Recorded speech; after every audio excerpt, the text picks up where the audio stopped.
So here's the skinny on recording at home versus going to a studio to record. I'm going to talk about the pros and cons to either one, and don't worry, at the end of this video, I am going to still show you something cool today that you can apply directly to your recordings now. All that being said, let's get to the video.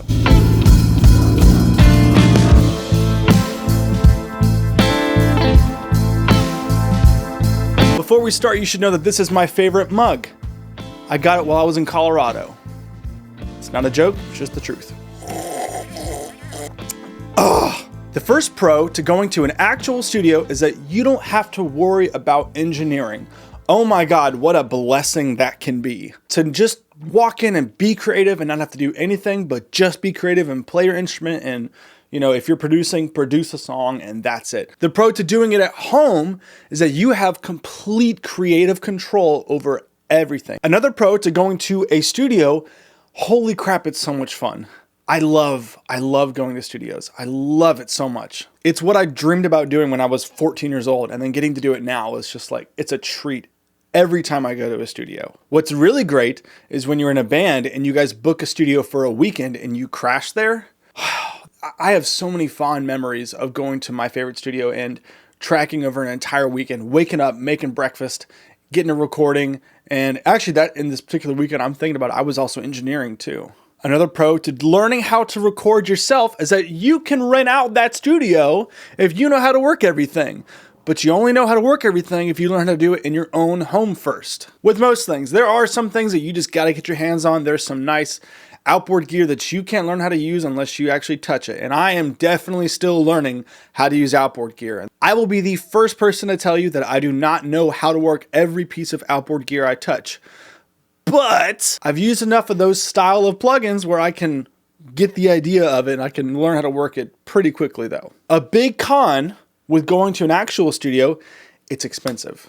It can be really expensive depending on which one you go to. In Mississippi, we've got some really killer studios, and I mean some really killer studios that are not that expensive. You can walk into some studios here and record an entire amazing sounding record for $3,000 or $4,000. In Nashville, oftentimes that'll get you one song.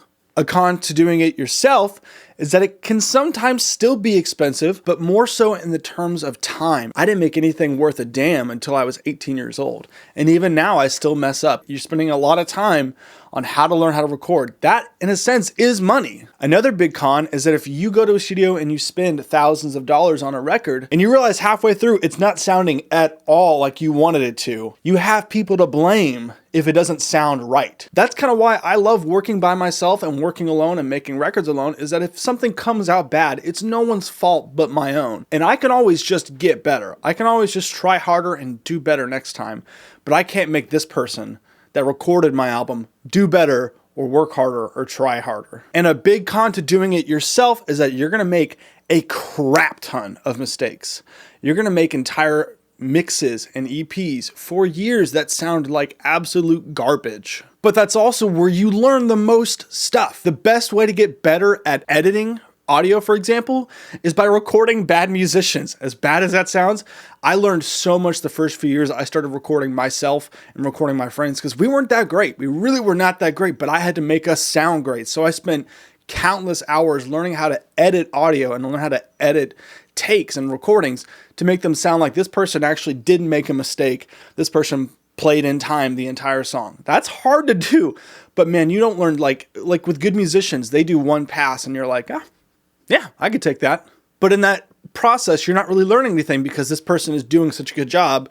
You're not having to struggle and find your way through that situation. Now, here's what I want to say. Regardless of if you go to a studio or if you learn to do it yourself, I genuinely believe that every musician needs to have something like this, a 2-channel or a 4-channel interface, so that at least you can be at your own home and make decent sounding demos. If nothing more than to record yourself and have a decent recording of something for reference, or to prepare yourself to go into your real studio and record it.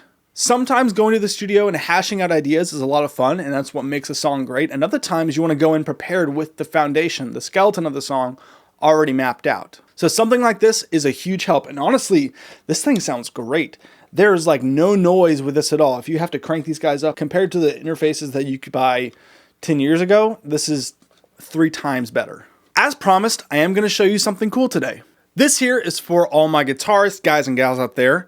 I want to show you my favorite pedal of all time. It is called the T-Rex Fat Sugar. This isn't sponsored by them. I'm not getting paid to do this. I just freaking love this pedal. It's literally 3 things in one, and it's this big. It's amazing. You have one knob that controls the overdrive/boost, and on the side, you have 2 kinds of reverb that you can adjust via this little trim pot here. But wait, there's more. Inside of this pedal, there is another additional trim pot.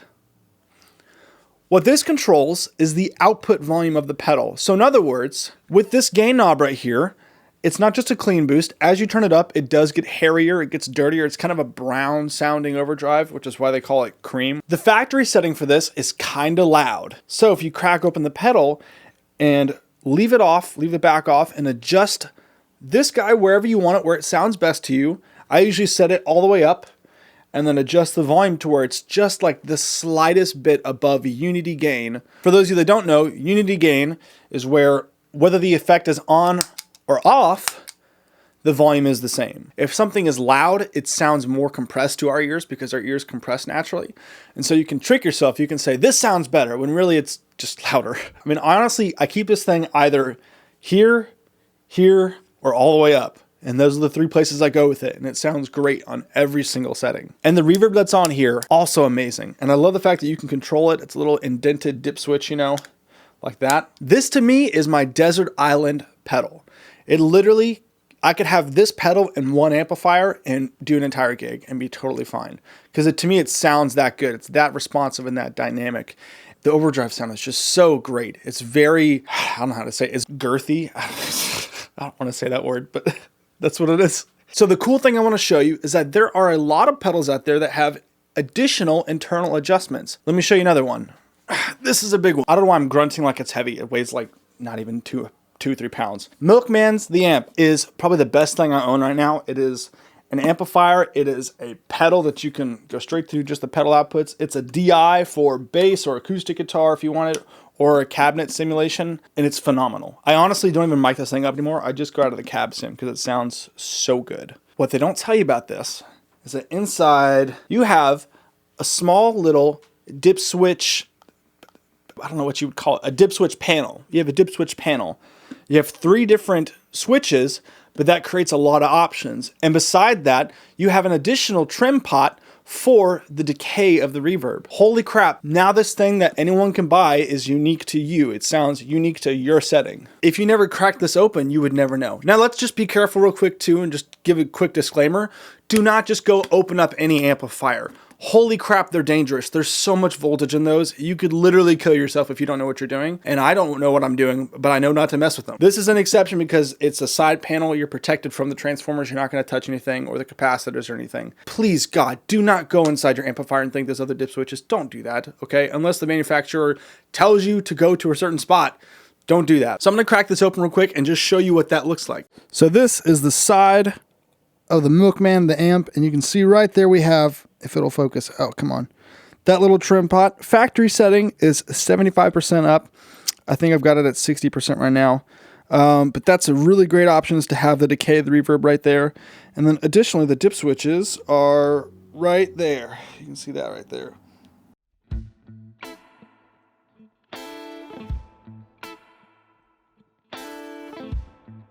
I hope you enjoyed this video. If you have any questions, comments, concerns, I'd love to hear them. If you want to know the studios in Mississippi that I love going to, or just some great studios in Mississippi in general, man, feel free to reach out and I'll give you every contact I have. There's some killer studios in Mississippi. I really love talking about this stuff. I love encouraging people to learn how to record themselves, but also encourage people to go and support local studios because you can get some amazing sounds for not that much money. On my social media, it is at The Fairview Sound on Instagram, Facebook, all that fun stuff. And I'll be posting again next week on Friday. See you soon.